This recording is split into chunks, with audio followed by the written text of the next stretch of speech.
Well, good morning, everyone, and welcome once again to the Wynwood Buddhist Temple Sunday virtual Dharma service.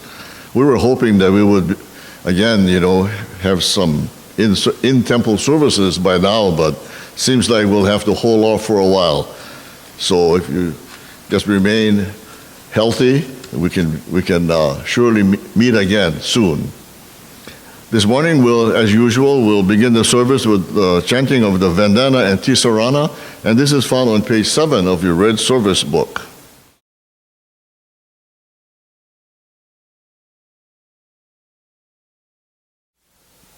Namo tassa bhagavato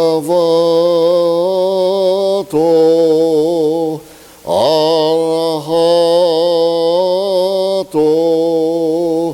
samma sambuddhassa. Homage to him, the exalted one, the enlightened one, the supremely awakened one. Buddham saranam gacchami, Dhammam saranam gacchami, Sangham saranam gacchami. I go to the Buddha for guidance. I go to the Dharma for guidance. I go to the Sangha for guidance. Namo Amida Butsu, Namanda, Namanda, Namanda.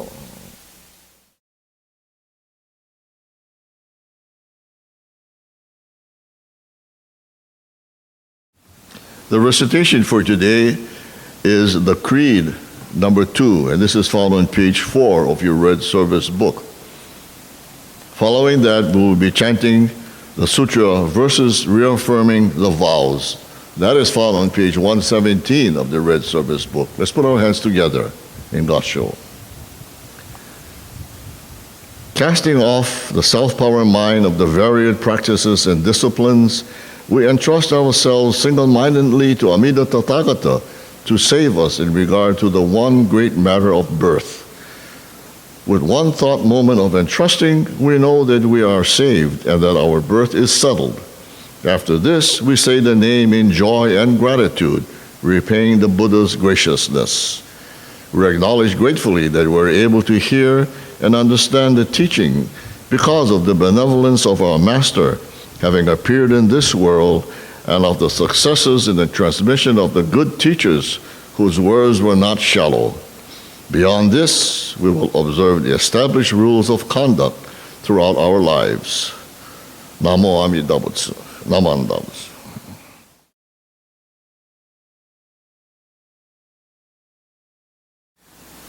Namanda, Namanda, Namanda, Namanda.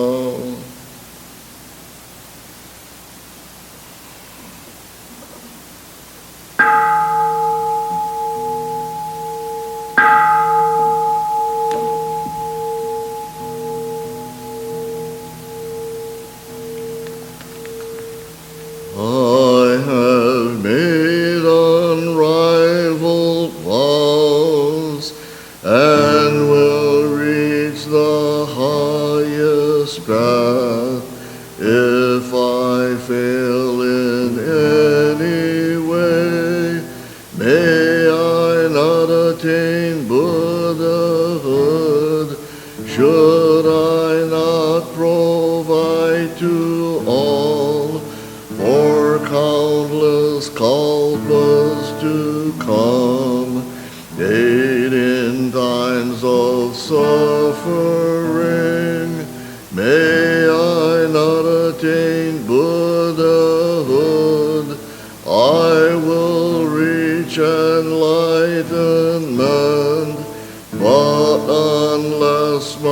Buddha name resounds throughout the universe. May I not attain Buddhahood. I will practice the noble path, wisely, mindfully, free of greed. Seek to reach the supreme way. Be a guide to one and all. May my power shine great light to illumine and dispel the darkness of the three poisons and save all from suffering. With eyes of wisdom I'll remove the darkness of ignorance. I will close all evil paths, open gates of highest good. When I attain Buddhahood, light will shine throughout all lands, light brighter than sun and moon, outshining all heavenly lights, giving my virtues to all, not forsaking anyone. I will proclaim the Dharma like the roar of a great lion, bowing before all Buddhas, steadfastly gaining virtues, with wisdom fulfilling my vows. I shall be a guide to all, like the wisdom of my teacher. May my wisdom also shine all throughout the universe and illumine one and all. If I shall fulfill these vows, may all lands tremble with joy.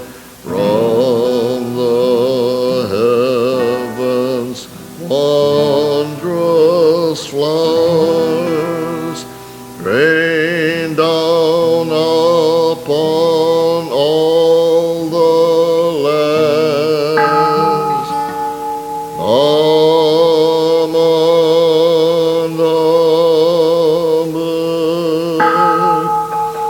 Dhamma,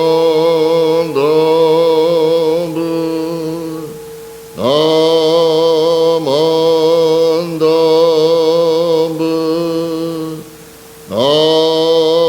Aman Dhamma,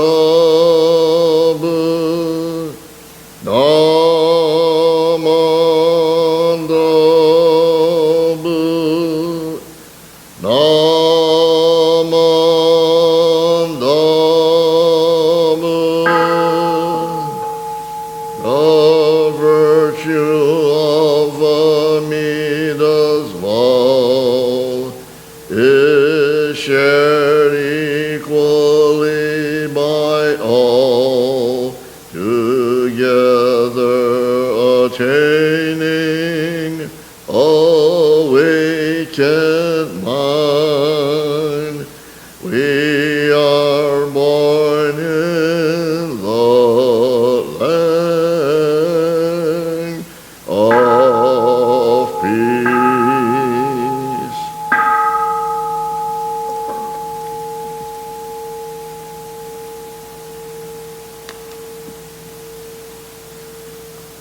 Namanda, Namanda, Namanda, Namanda, Namanda, Namanda.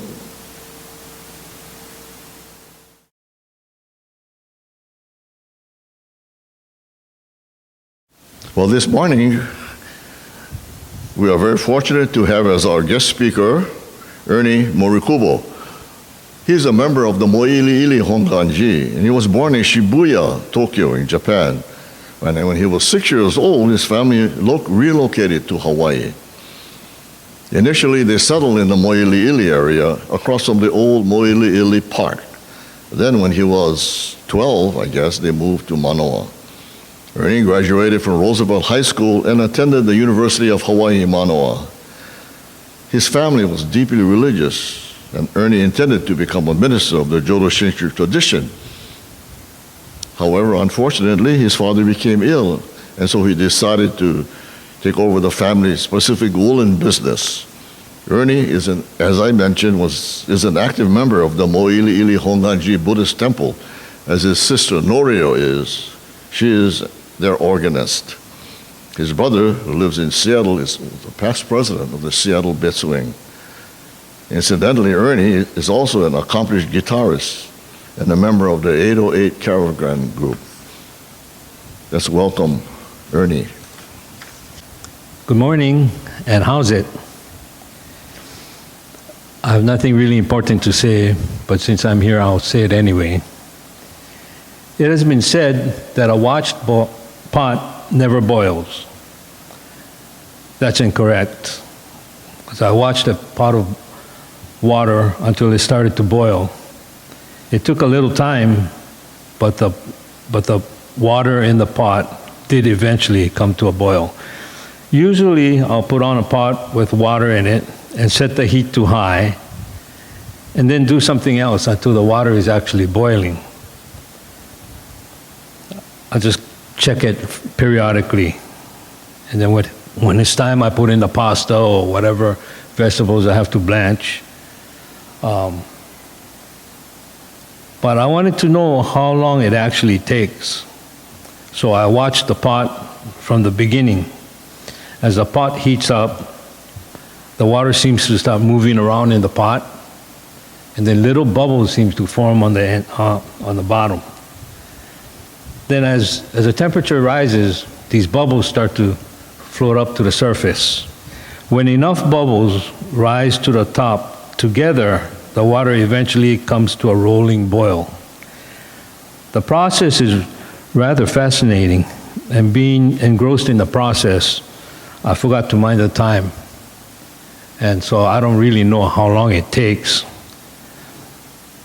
But I guess that's par for the course in everything I do.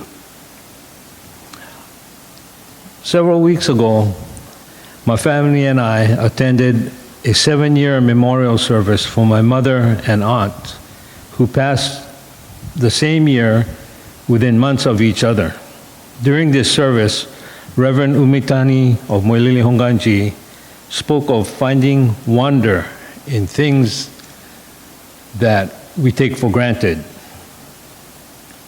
Up until now, his family gathers for dinner every day, and this is normal.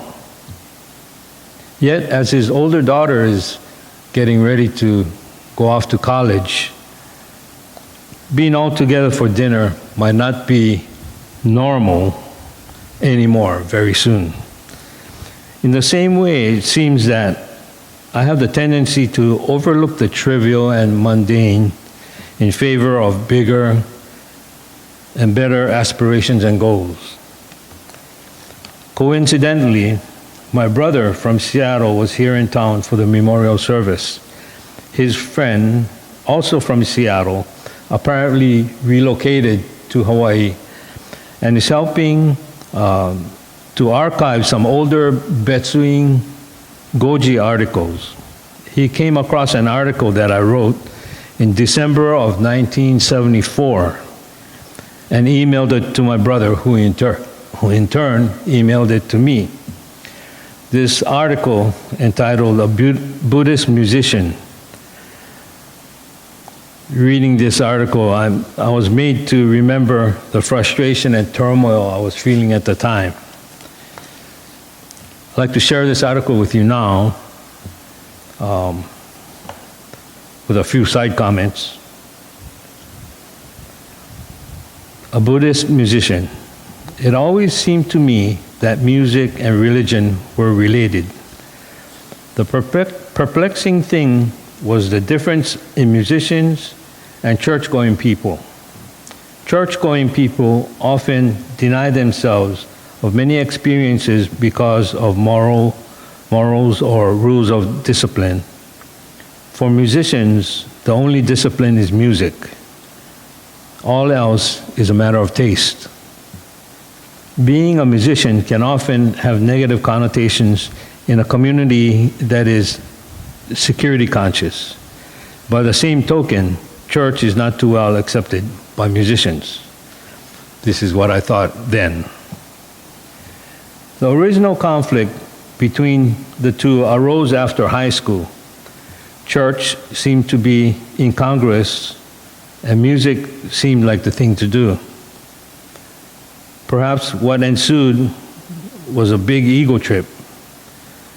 With visions of stardom in mind and guitar in hand, I ventured forth to instantly rise to fame.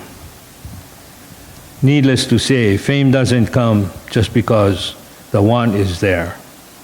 Rather, I discovered, to my distaste, that to be a decent musician, a discipline must be adhered to for the development of technique and maintain muscle coordination and flexibility. Just about this time, church was out of the question. The music at church was not very appealing. Furthermore, the ideals professed to me as a child seemed empty and meaningless because no one seemed to practice what they preached. So it was purely music for a few years.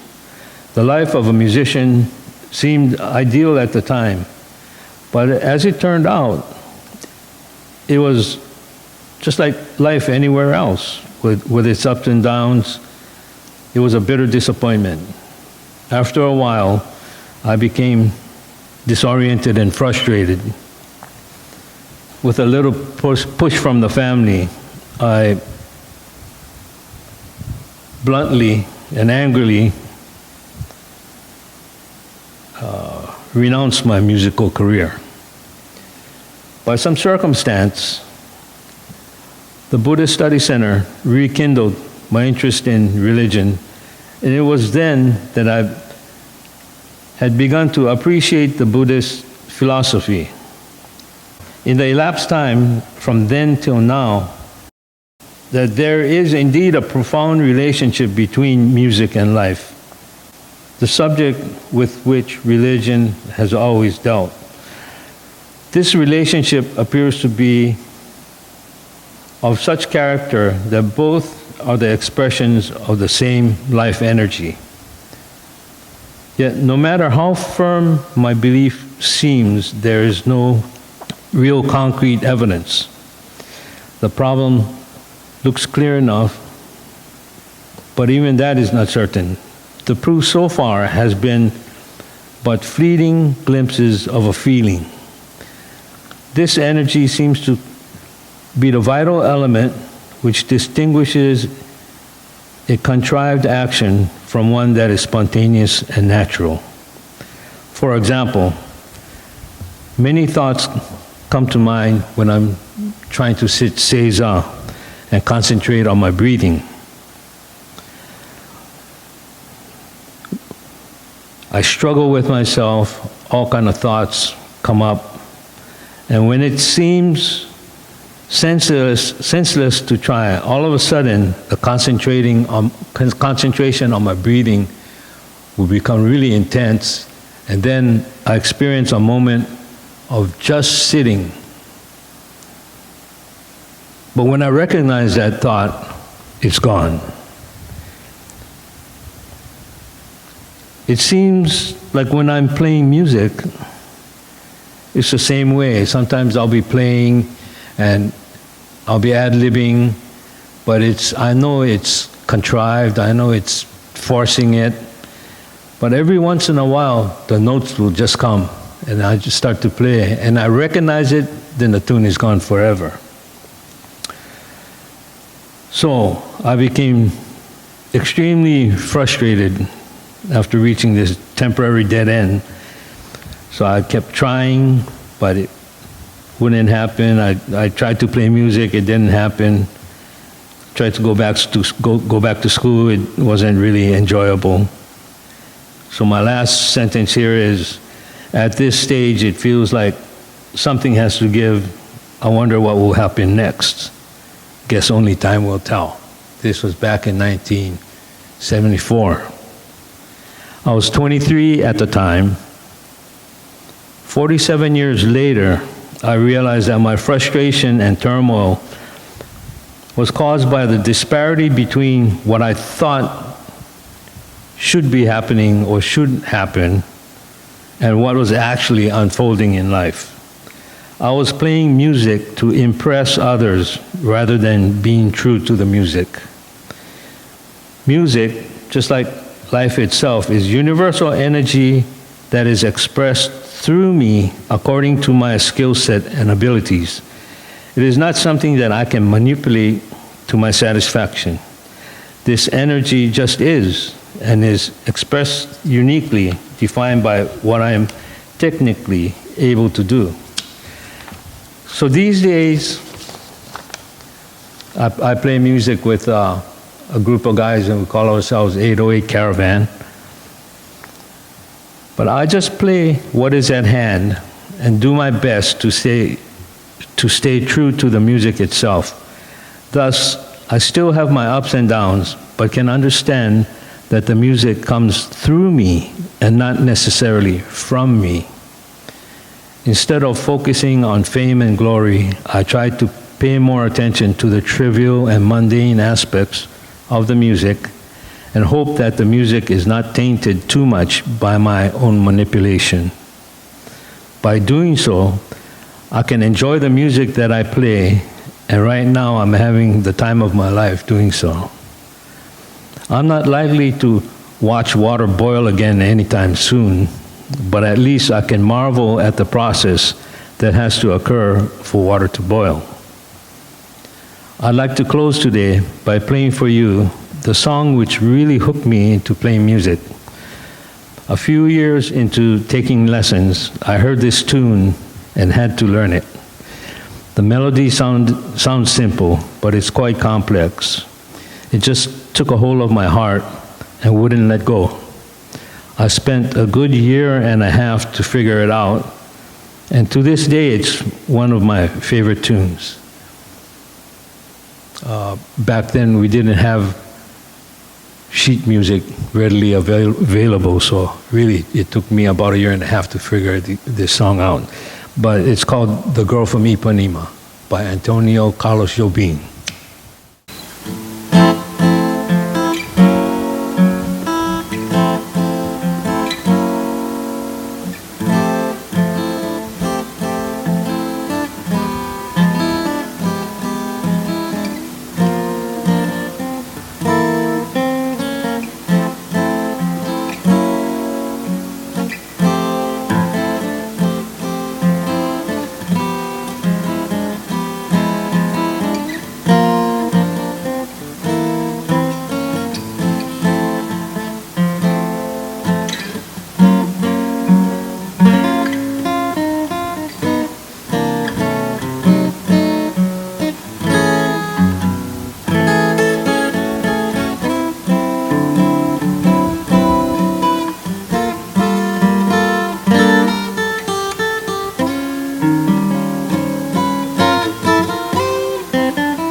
The gatha for today is Quest of Life, and this is followed by the Nembutsu.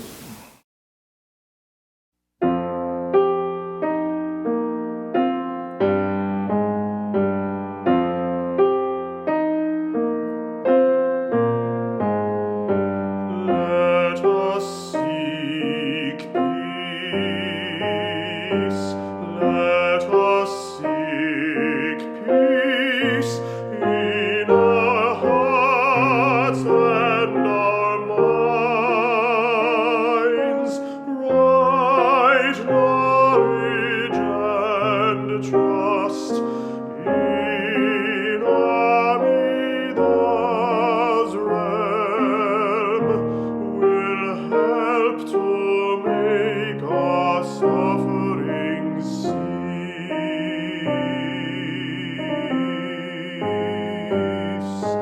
Let us seek joy. Let us seek joy in our home and our lands. Right understanding and right livelihood will encourage each girl and boy.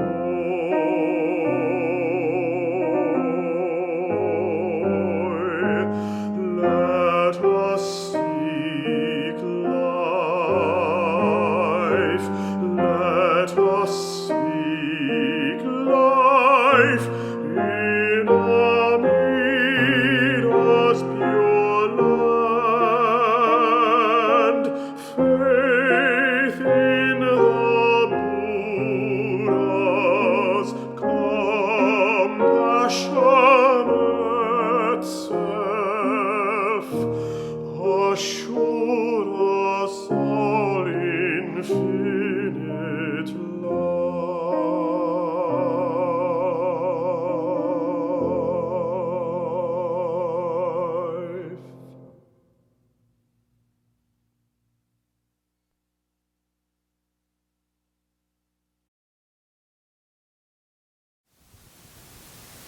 Namo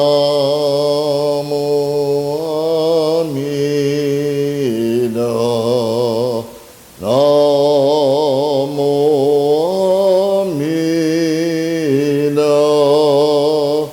Namo Amida Butsu. Namo Amida Butsu. Namo Amida. Namo Amida Butsu.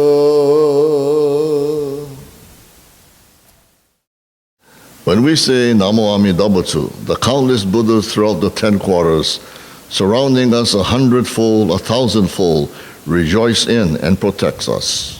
Namo Amida Butsu. Thank you very much for attending our weekly Sunday virtual service, and we hope to see you again next week, next Sunday, the same time. In the meantime, please keep well and be careful. Bye.